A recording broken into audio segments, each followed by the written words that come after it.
Today, I want to have time with you. Book of John, Gospel of John, chapter 9.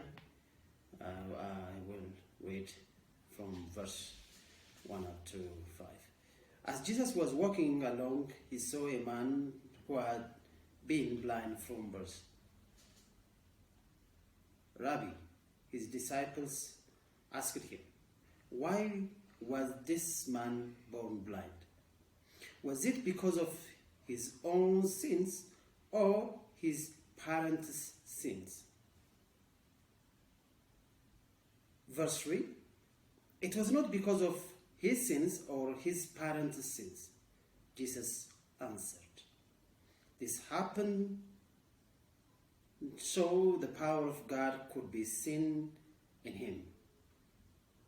We must quickly carry out the tasks assigned us by the one who sent us.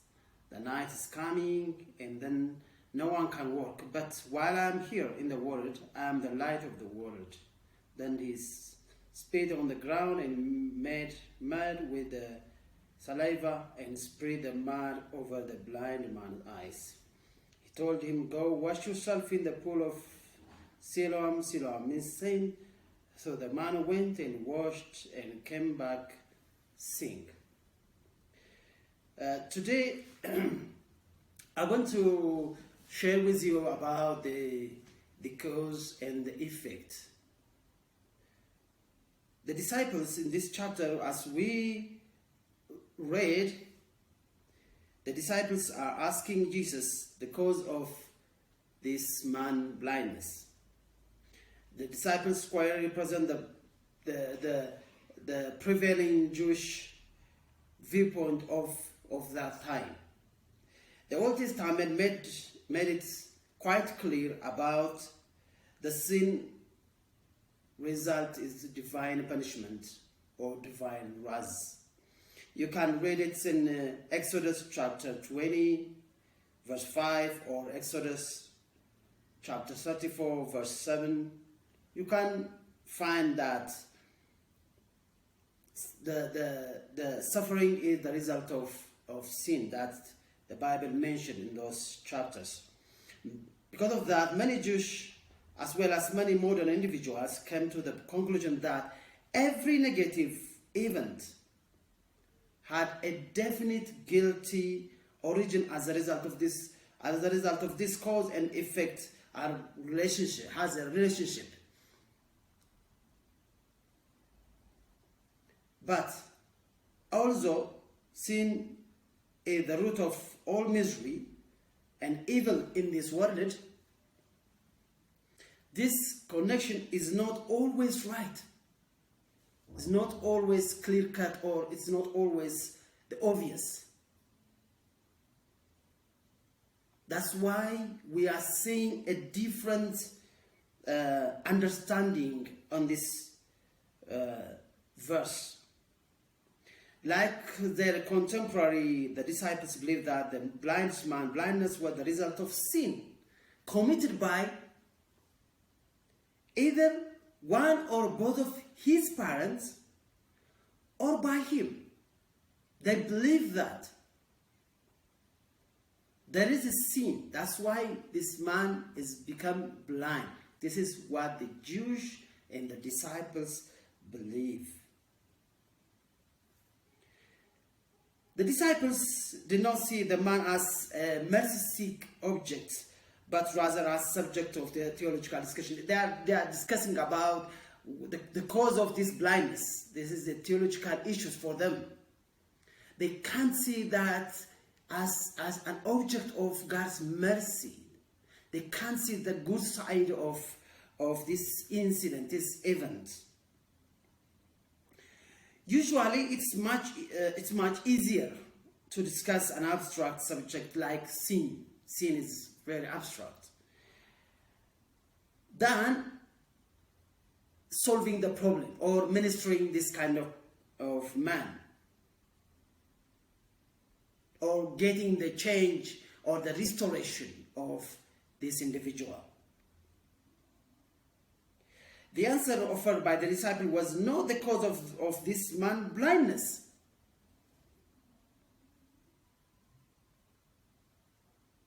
Completely, it was wrong conclusion.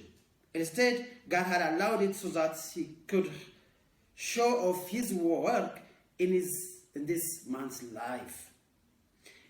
When we read verse 3, it says, verse 3, it is not because of his sins or his parents' sins. Jesus answered. I would like to tell you today that your suffering, your misery, your problem, your sickness, whatever you have, whatever problem you have, is not always because of or the result of your sin. Because we are living in this corrupted, fragile world. It can happen. Suffering, misery, it can happen to individuals. It's not necessarily always because of the presence of sins. That's why Jesus said it's not because of sin. It's not that I'm telling you, your misery, you need to be sure that if you interpret always your suffering and misery is because of sin, you feel guiltiness and unworthiness. But Jesus said in this chapter, specifically, this man became blind not because of sin. Not because of sin.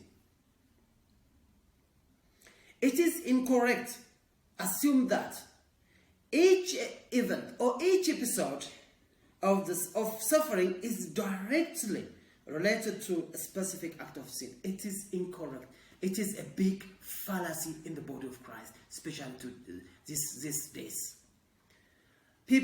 Some preachers, some prophets are telling to the suffering people, to the misery people, to the people who have a problem or maybe sickness or financial problems. They are telling them, because of this problem happened because of sin. It is a big, huge fallacy. It is false to conclude in one way, in one and single way, to categorize every problem by relating with the sin. It is a big fallacy. It's a big false. It's a big wrong conclusion.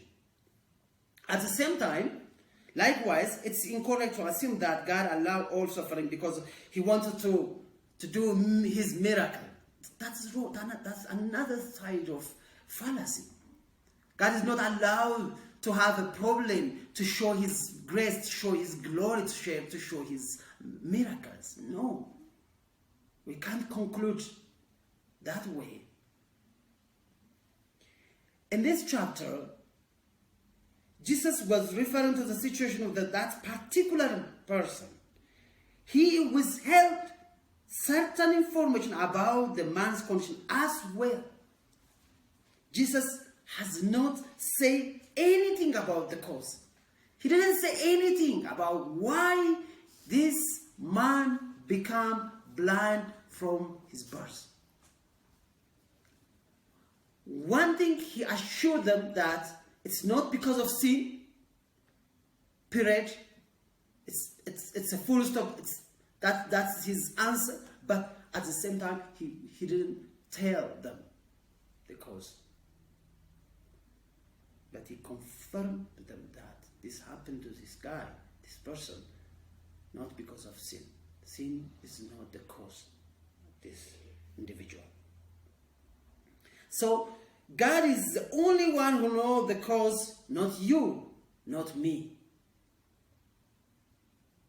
Concerning individuals' personal life, personal problem, personal misery, personal suffering, in a family level, maybe sometimes in a country level, maybe sometimes in a continent level. Don't try to interpret everything. Don't try to be an expert to figure out, to know the cause of every suffering, every individual's misery. God is the only one who knows the cause. We are called not to know everything. We are called not to know everything, but to know God who knows everything.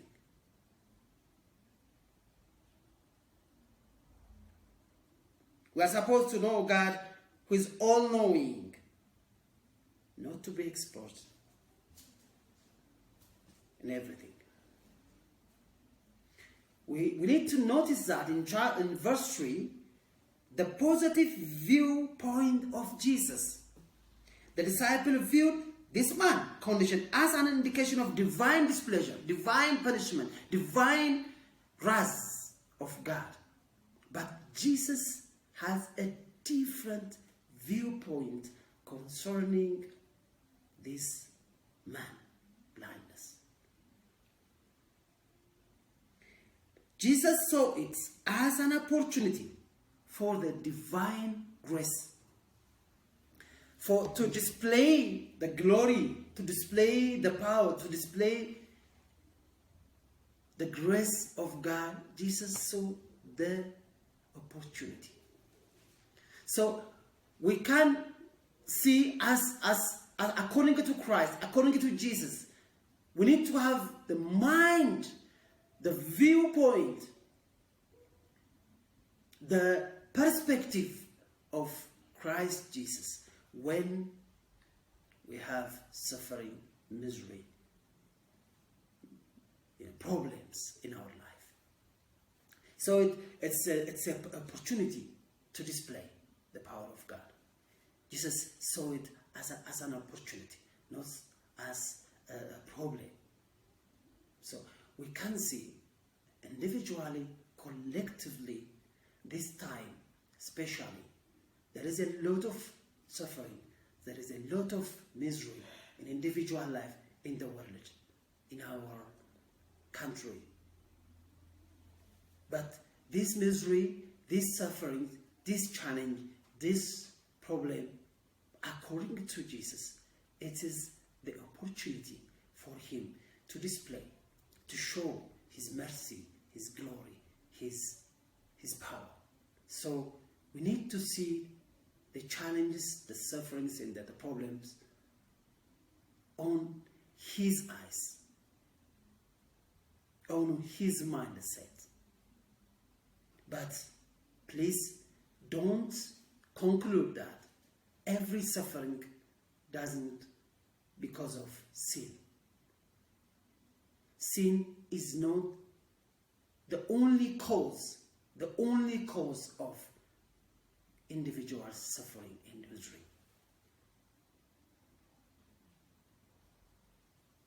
So the life we have now, if there is a suffering in your life, if there is a misery in your life, if there is a sickness in your life, in your personal life, in your children's life, in your whatever it is, whatever kind of problem you have, it is an opportunity to see the glory of God, to see the power of God. You need to be encouraged.